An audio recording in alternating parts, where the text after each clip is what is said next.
I'm Eric Felten, and this is Beyond Category. We're here in the alley, ready to go into Blues Alley to hear the great piano player Bill Mays in duo with bassist Tommy Cecil. Let's go check it out.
Bill Mays, Tommy Cecil, welcome. That was fantastic. Thank you.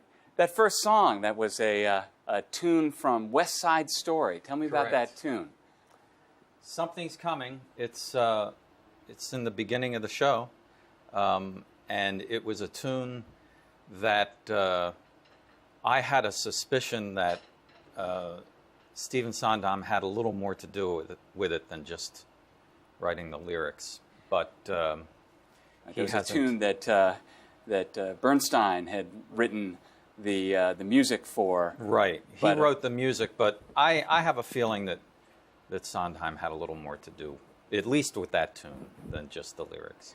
Well, Bill Mays, that's a tune that's been covered by all sorts of jazz musicians. Yeah. Oscar Peterson, of course, has a great version. So what's the challenge when you take on a tune that's not only a great iconic tune, but that has been worked over by all sorts of great musicians? Well, you, of course, just play your own style on it. And when you're searching for tunes to use as improvisation vehicles, you want something that has good changes. And in the case of this tune, we're really using the changes that Bernstein wrote. We didn't alter them much at all. These are the chord changes. Yeah, I mean, the way I voice, is all my own. But basically, we're working, unlike some of the other things on the album, we're working pretty much with Bernstein's changes.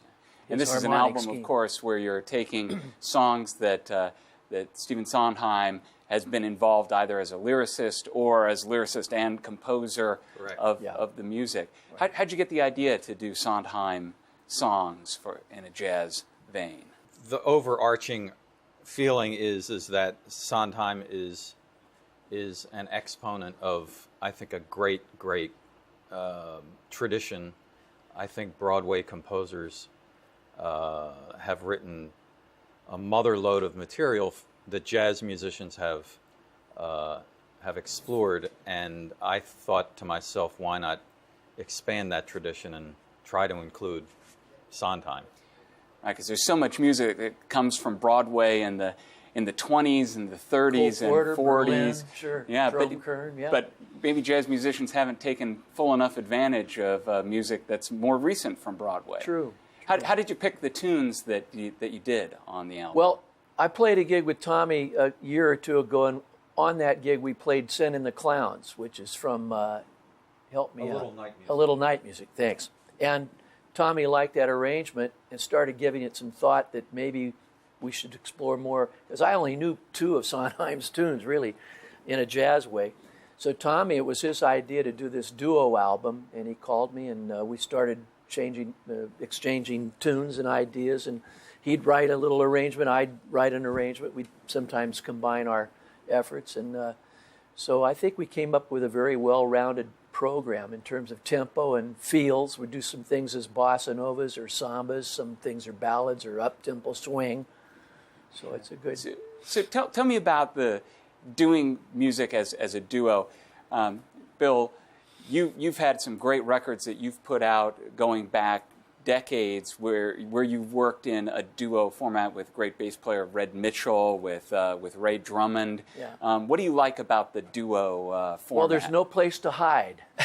Seriously, when you have a drummer, and I love playing in trio situations too, but the texture and the sound of the drums provides an extra component that allows you to kind of relax in a different way than you do in a duo context. The time is really, I think the bass player has the hardest job in a duo situation, because the drums are not there to help keep the time and keep the pulse and the groove.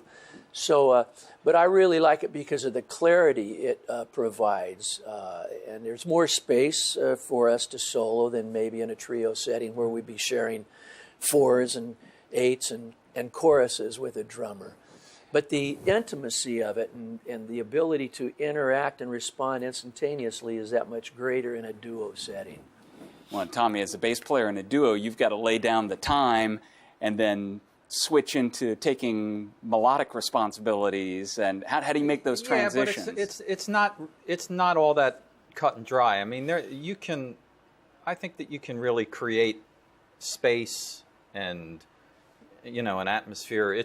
I think it's a lot easier to do that in a duo circumstance than a larger format because it's so conversational, and I really like that concept.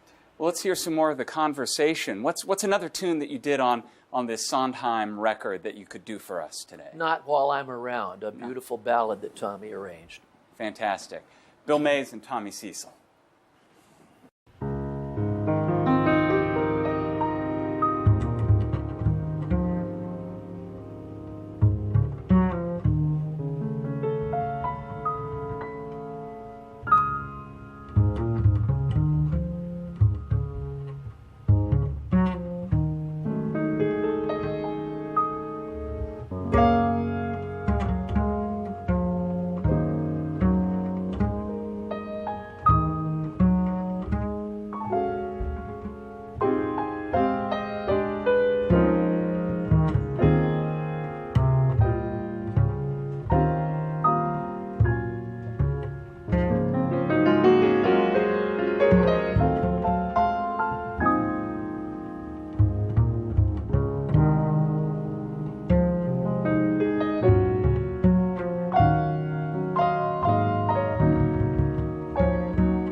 Bill Mays, Tommy Cecil, that was lovely, lovely. So, Bill, let's talk about your career a little bit here. You've played with a staggering variety of musicians. You've played with everybody from Sarah Vaughan to Barry Manilow, from Frank Sinatra to Frank Zappa, and managed to do it all brilliantly. How did you find your way into such a diverse musical career? Well, I did learn early on that versatility and eclecticism would help me work more. I got that advice from some seasoned older professionals, and so when I started, after I got out of the Navy, I was a musician in the Navy. I spent 4 years in San Diego and was fortunate enough to have a television show band gig that I played on during the day, and then at night played club dates, dances, and whatnot. So I got a lot of really good hands-on experience in my early 20s and moved to Los Angeles, and within a couple of years got into the studio scene, which was very busy. And that's doing music for movies, for television. Television shows, of which there were several that had big bands, 20-piece bands, back in the early 70s. Now, the demand when you're a studio musician is maybe a little different than what is common for most jazz musicians. Yeah, you have to be an expert sight reader. You have to be able to play with a click track. You have to be able to follow a conductor, phrase with various instruments and sections in the orchestra. So it's a whole different hat that you wear than when you're improvising and playing a jazz gig.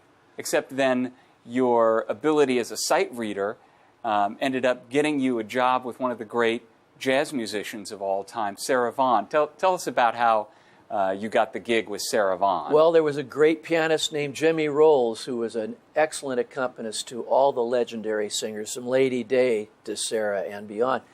And Jimmy said, Sarah's looking for a pianist, and he recommended me. And I went over to her home in Beverly Hills, and she had a book about that thick. I thought this is going to be a 3-hour audition. We played through a couple of tunes. She said, "You've got the job, let's eat." And she proceeded to cook me a dynamite home-cooked meal. And that started a 1.5-year association with her. It's one of the great jobs that I had in my life. Well, Tommy, you've played with a lot of singers as well. What does playing with singers bring to your understanding of jazz that maybe is a little different from what you get from playing with horn players? I think playing with a singer, you learn how to interpret the tune, the material, and I think that's really important. I think a lot of musicians that don't have that experience lack that kind of interpretive dimension to their playing, and I think working with singers, you get that. You learn a lot of repertoire.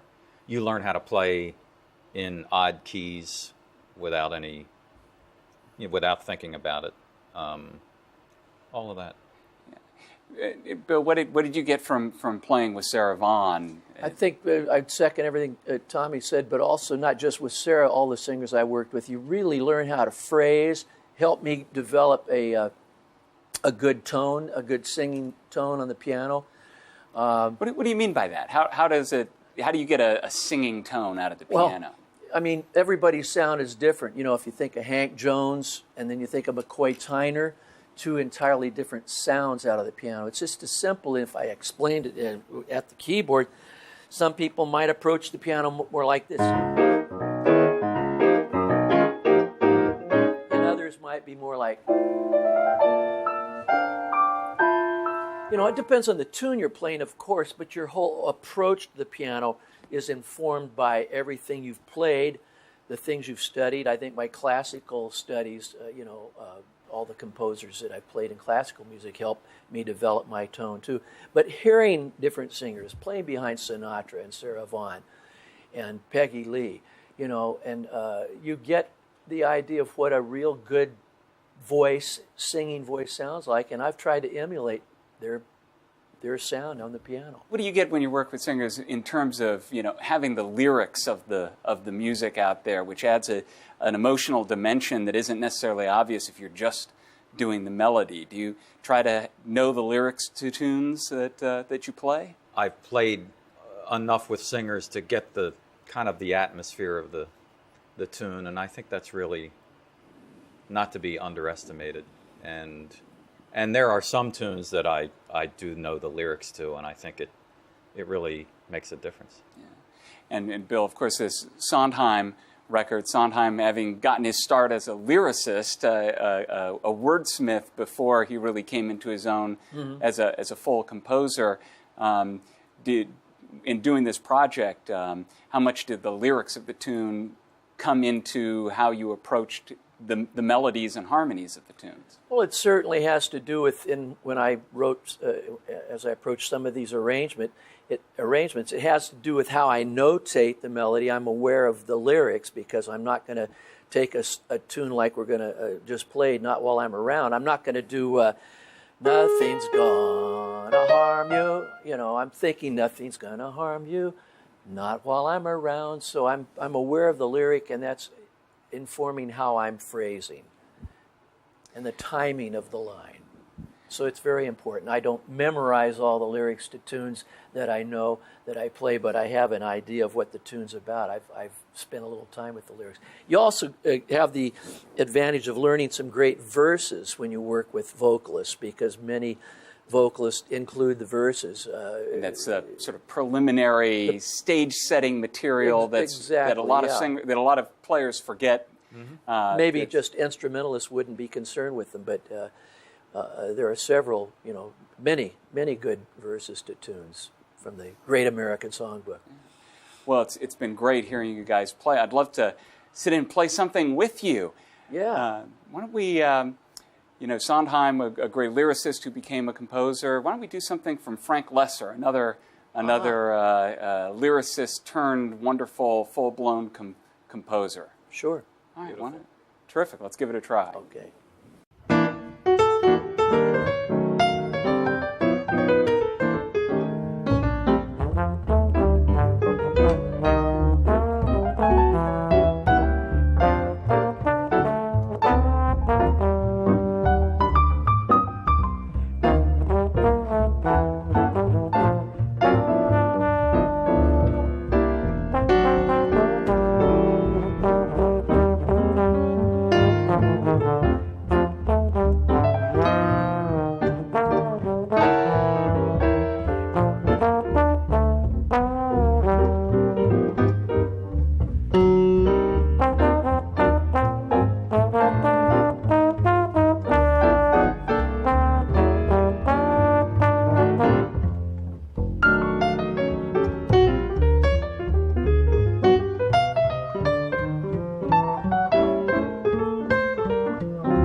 Tommy Cecil at the bass, and Mr. Bill Mays at the piano. I'd like to thank Blues Alley Nightclub for hosting us today. I want to thank you for joining us. We hope you'll join us again real soon for more good music on Beyond Category.